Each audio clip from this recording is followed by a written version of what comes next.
Se você faz parte do time que fica ouvindo aquele economês no noticiário na internet e não sabe direitinho o que está acontecendo com a tua grana, fica até o final desse vídeo que eu vou traduzir para você essa sopa de letrinhas e vou falar tudo sobre renda fixa. Toca aqui e vamos pro vídeo. Para você que não me conhece, meu nome é Natanael Filho e eu não sou economista, já vou te avisar desde já. Eu não sou economista, mas tal qual você, eu também fico preocupado com aquela graninha que eu consigo guardar no final do mês e coloco nos meus investimentos. É por isso que eu resolvi fazer esse vídeo para esclarecer para você que não é economista, mas que também fica preocupado com o que está acontecendo com a sua grana. Eu vou começar falando sobre renda fixa. O próprio nome já diz, é uma renda fixa. É um contrato que você faz com um banco e ele promete te entregar daqui a algum tempo, pode ser um mês, pode ser um ano, um valor, um percentual fixo que está acordado entre vocês. Por isso o nome se chama renda fixa. Muitas vezes, esse valor ele não é expresso por um número, ele é expresso por um índice. E aí a gente começa a ouvir essa sopa de letrinhas. Selic, IPCA, CDB, CDI, LCI, LCA. Tudo isso que confunde a nossa cabeça e a gente fala, caramba, o que vai acontecer com o meu rico dinheirinho amanhã? Renda variável. Como o nome diz, ela está sujeita a variações no percurso. Podem ser problemas numa empresa, podem ser problemas globais. Tudo isso afeta o resultado da renda variável, mas pode ser também um resultado muito positivo. A renda variável ela exige mais conhecimento, mais estudo e você precisa saber exatamente dos riscos que vai correr. Então, nesse vídeo, eu vou tratar da renda fixa, apenas da renda fixa. Em se tratando de renda fixa, nós temos três modalidades básicas: pré-fixada, pós-fixada e híbrida. Você tem essa opção quando você vai fazer um contrato para colocar a grana num banco. A poupança é um contrato, você deixa o seu dinheiro na poupança e você vai garantir que aquele dinheiro, aquele bolo vai crescer um percentual ao mês, ou seja, no final do mês ele vai crescer X%. E é isso que a gente tem que entender. Que forma ou de que forma a minha grana vai crescer?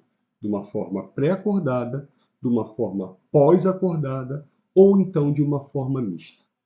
Pré-fixado. O nome já diz. Você vai lá, coloca a grana e o gerente da sua conta fala para você, Natanael, daqui a tanto tempo eu vou retornar para a sua conta 10%. Ponto final. Quando chegar no fim daquele período, você vai olhar a conta e vai ter lá 10% sobre o valor que você empregou. O pós-fixado já é uma aposta, no seguinte sentido: você não sabe exatamente qual é o valor, mas você sabe qual é a referência que aquela grana que você colocou lá no banco vai ser multiplicada. Ou seja, ele pode falar, olha, eu vou te dar X% do CDI, ou vou te dar IPCA, ou vou te dar uma outra referência qualquer, mas que naquele momento em que você está fazendo o acordo com o banco, você não tem um número, você simplesmente tem um fator de referência. Já a forma híbrida, como o nome diz, é a mistura dos dois. Vou dar um exemplo para você. IPCA mais 5%. Você faz um contrato, coloca lá R$1.000 e o gerente fala, Natan, no final de um ano eu vou te retornar o valor do IPCA mais 5%. Ou seja, você tem uma parte que é pré-fixada, você já sabe, os 5%, e você tem uma parte que é pós-fixada, porque nem o gerente do banco sabe quanto vai ser o IPCA daqui a um ano. Então você tem a mistura do pré-fixado com o pós-fixado. Aí você deve se perguntar, pô, você não falou que ia traduzir a sopa de letrinhas? Já falou IPCA, já falou Selic, daqui a pouco vai falar CDB, CDI, LCI, LCA. Calma, eu vou chegar nesse ponto agora.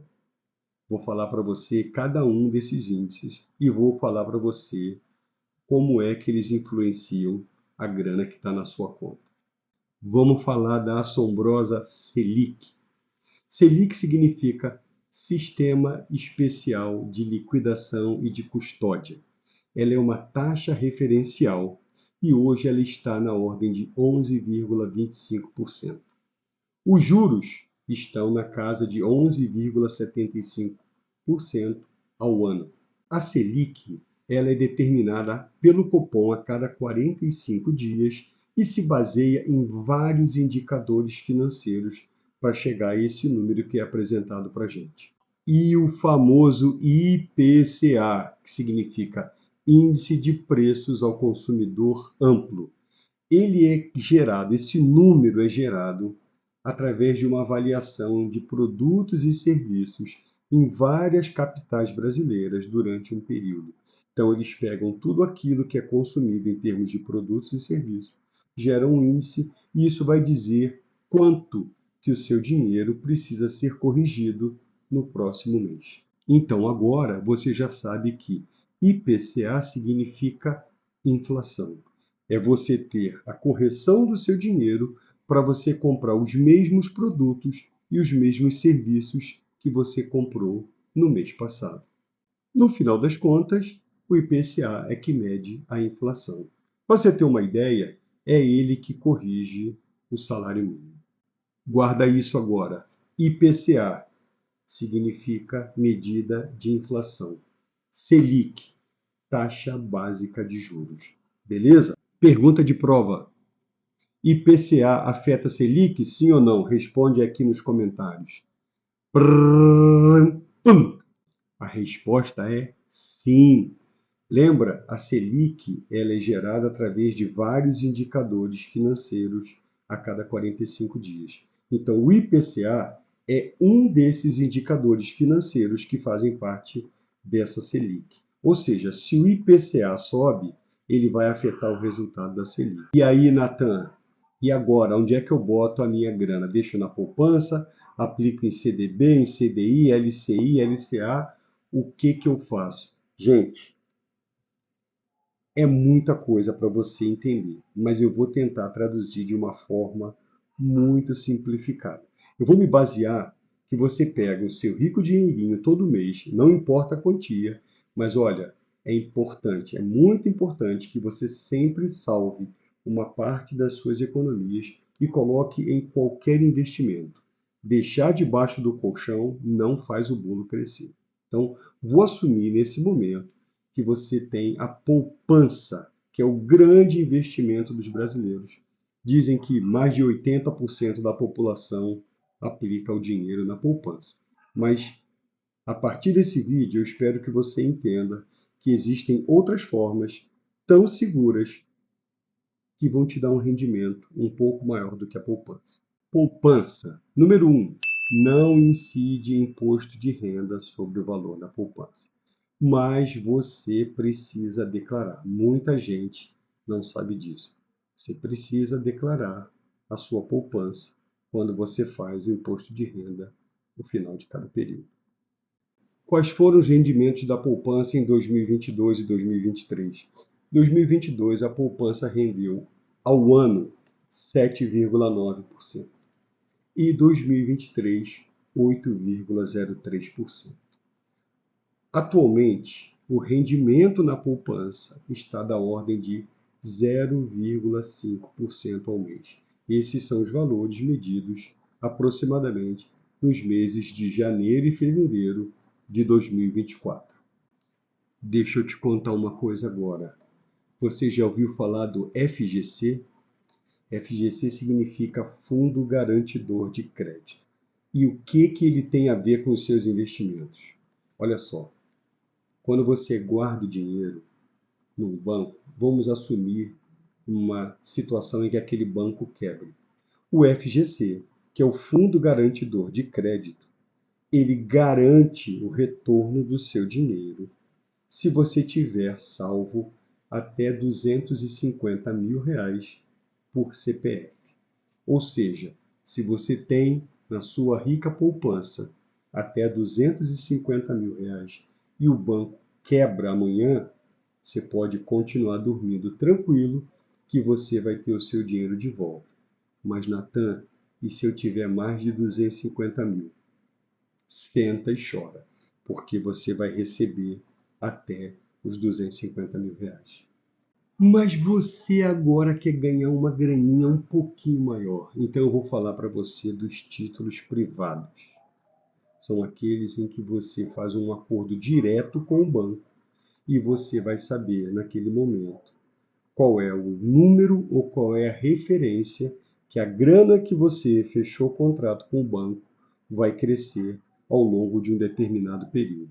Pode ser um período curto, pode ser um período muito longo, mas o mais importante é você saber exatamente o quanto o seu bolo vai crescer.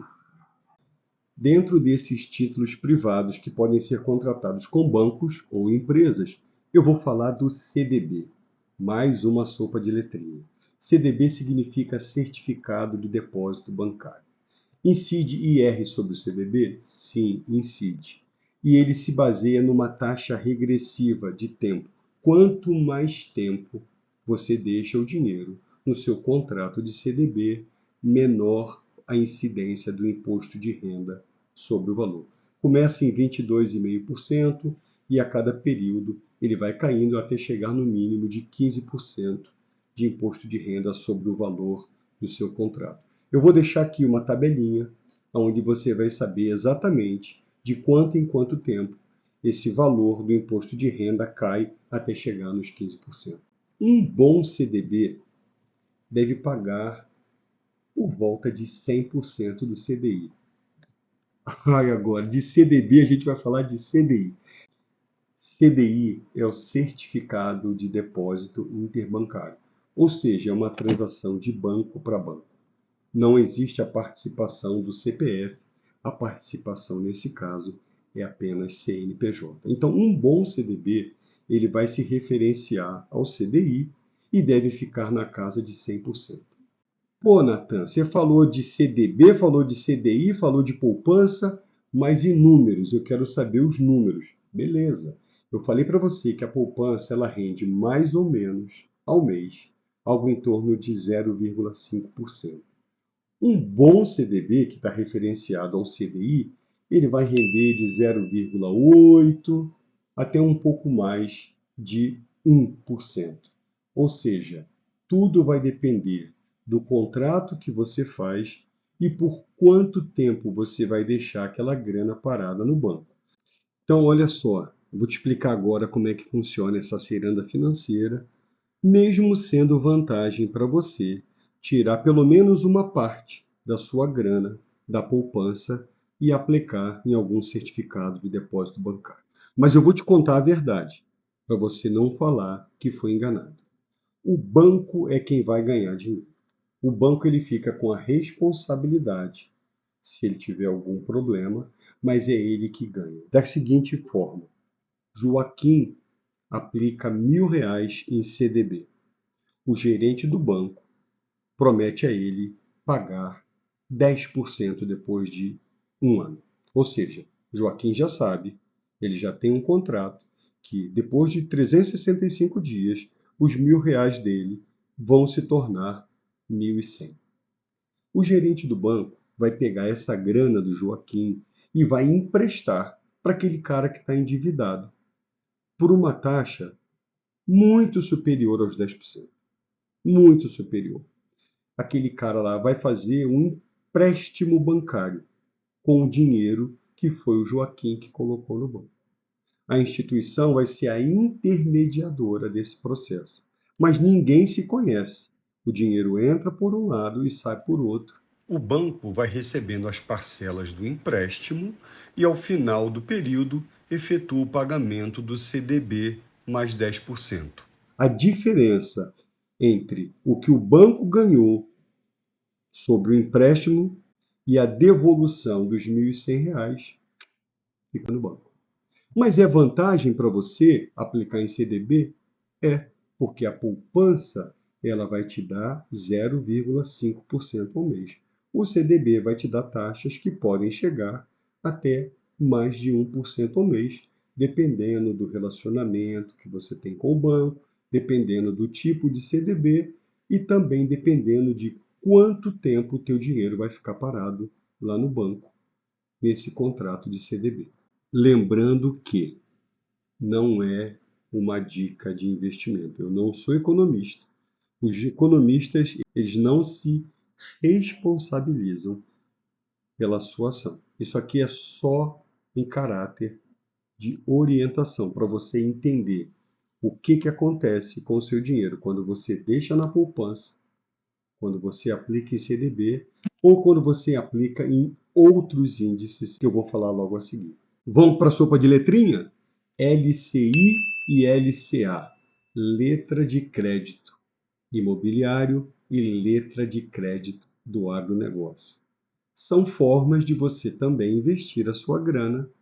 Elas são aplicadas exclusivamente, ou seja, o dinheiro que você coloca é aplicado exclusivamente em negócios imobiliários ou no agronegócio. Então, não pode haver nenhuma outra destinação dos valores aplicados em LCI e LCA. Igualzinho à poupança, as LCIs e as LCAs são isentas de imposto de renda, ou seja, o valor que você coloca não tem nenhuma dedução para fins de imposto de renda. Por quê? Você estaria dando apoio em investimentos em imóveis e no agronegócio. Então, o governo fala, já que você está colocando seu rico dinheirinho para que esses dois negócios, imóveis e agro, cresçam, eu vou te isentar do imposto de renda. Importante ressaltar que também são protegidas pelo FGC. Lembra o que é FGC? Fundo Garantidor de Crédito. Ou seja, até 250 mil em investimentos em LCI e LCA, você fica tranquilo. Acima de 250 mil, chora, porque se o banco quebrar, o valor acima de 250 mil vai para o buraco.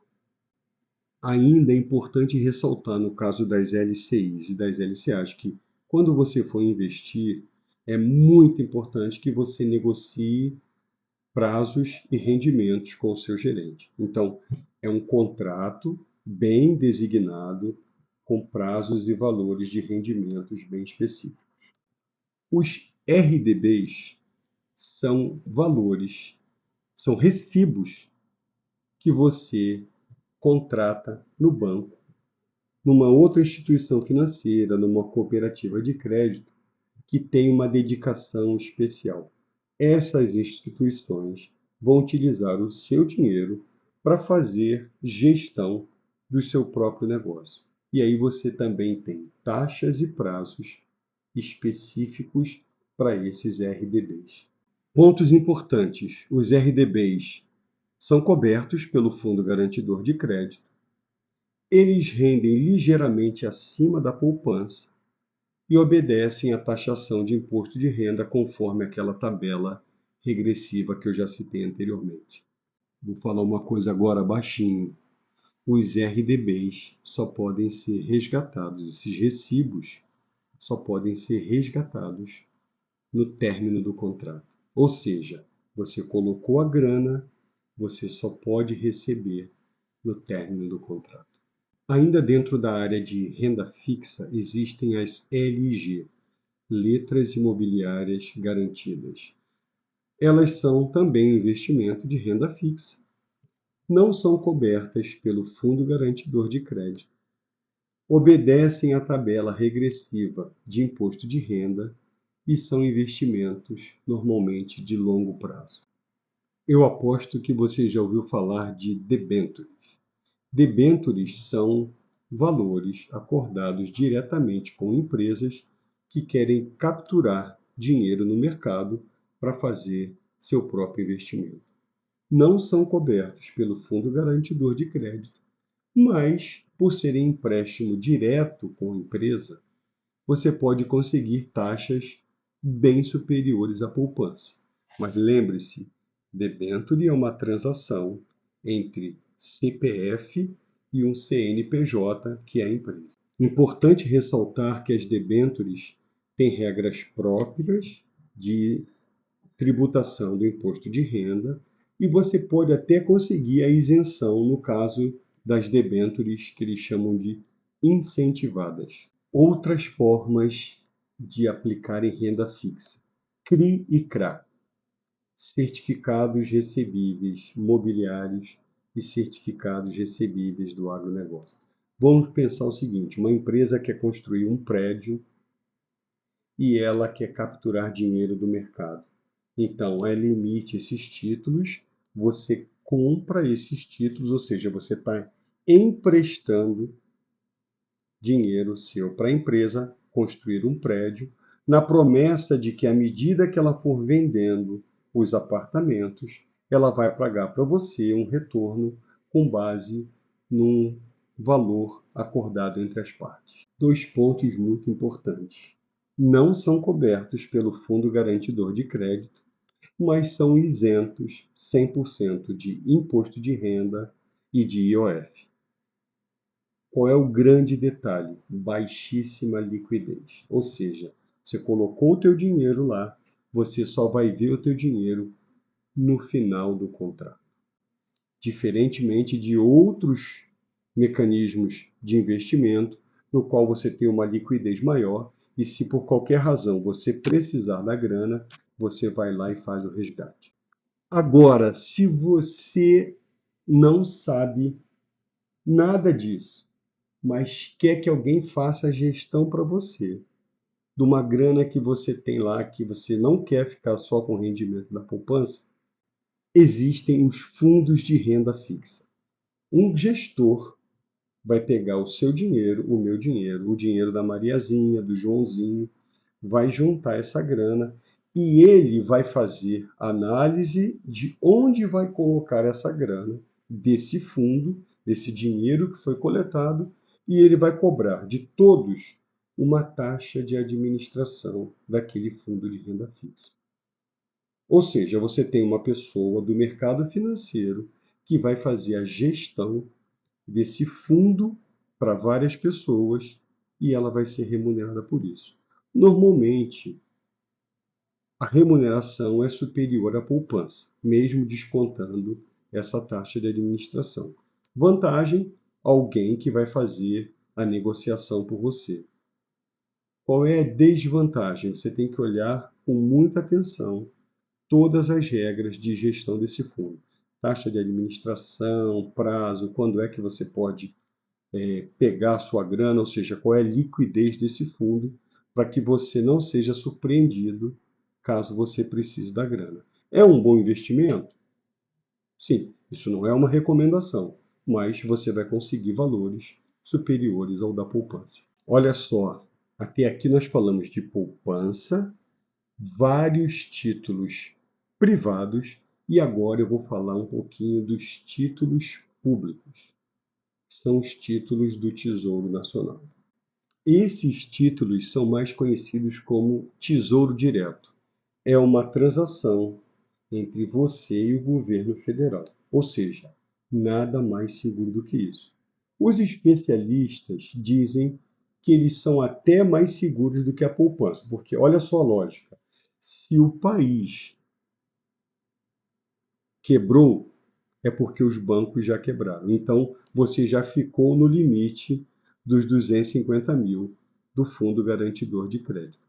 Mas o país é o emissor de dinheiro, ou seja, ele vai emitir dinheiro para pagar as suas dívidas. Uma vez que você adquiriu um título do Tesouro Direto, o país tem uma dívida com você e ele vai tentar saldar essa dívida. Então, os especialistas falam, o Tesouro Direto, apesar de não ser coberto pelo FGC, ele estaria numa situação de prioridade, porque é o próprio país que vai ressarcir você do dano causado. Os títulos do Tesouro Direto requerem um vídeo especial. Eles, em geral, são atrelados a pré, pós, Selic e IPCA. Então você tem variações desses índices, dessas condições pré e pós, e também do tempo que o dinheiro vai ficar aplicado. Mas eles têm liquidez, ou seja, você colocou o dinheiro, você precisou retirar antes do prazo, você vai ter ali um deságio em cima do valor aplicado, mas você consegue ser ressarcido daquele montante que você aplicou. Existe uma taxa? Sim, existe. Uma vez que você não cumpriu o prazo acordado com a compra do título do Tesouro Direto, você vai ter que ter uma redução do valor na hora que você faz o saque. Lembrando ainda que os títulos do Tesouro Direto obedecem à tabela regressiva que eu já citei anteriormente do imposto de renda. Pô, Nathan, tu falou um monte de coisa, falou da poupança, falou dos títulos privados, falou dos títulos públicos, mas e aí? E essas caixinhas, cofrinhos que os bancos digitais estão oferecendo? Tem vantagem? Normalmente pagam mais do que a poupança. Elas estão atreladas a um percentual do CDI. Você vai olhar. Ó quem veio aqui, ó, enquanto eu estou gravando. Né, bebezinho? Fala, oi, eu vou aplicar em CDB. Então, essas caixinhas, elas estão sempre ligadas a um percentual do CDI ou do CDB. 100%, 102%, 106%. E isso significa, traduzindo em números, que você deixando a sua grana nessas caixinhas, você vai ter um rendimento no final do período superior ao rendimento na poupança. Então, o mínimo que você deve fazer para aumentar um pouquinho a rentabilidade daquela graninha que você está guardando é passar um pouco dessa grana da poupança para essas caixinhas que são referenciadas por CDB e CDI na ordem de 100, 102, 106% desses índices. Vale lembrar que essas caixinhas, elas têm a incidência do imposto de renda. Então, tem a caixinha do Nubank, tem a caixinha do PicPay, tem a caixinha do Banco Inter. O seu banco tem CDI, o que que eu faço? A grana que eu tenho, ela já fica direto no CDI e ela tem resgate imediato. Ou seja, eu não deixo nada na poupança, eu deixo aplicado sempre referenciado a um CDI. E aí eu precisei da grana, eu saco normalmente. Ou seja, para mim, tudo é transparente. Eu precisei da grana para utilizar para as minhas despesas, ela sai automaticamente da minha conta do CDI. Então, está rendendo mais do que a poupança e eu não me preocupo porque também tem liquidez diária. Lá no início do vídeo eu fiz duas promessas para você. Eu falei para você que eu ia destrinchar essa sopa de letrinhas e eu falei para você que eu ia cobrir tudo sobre renda fixa. Eu cumpri a minha parte. Agora é com você. Ajude outras pessoas que são leigas no mundo dos investimentos, que são leigas em renda fixa, a ganhar um pouco mais de conhecimento. Isso é muito importante. A educação financeira é muito importante. Ela devia ser base em todas as escolas. O que você pode fazer? Clica, compartilha, manda esse vídeo para outras pessoas para que elas possam ganhar também esse conhecimento de uma forma simplificada. E aí vão ficar destemidas quando ouvirem no noticiário CDB, CDI, Selic, IPCA. Elas vão se sentir confortáveis e vão saber exatamente o que está acontecendo com o dinheiro delas. Até a próxima!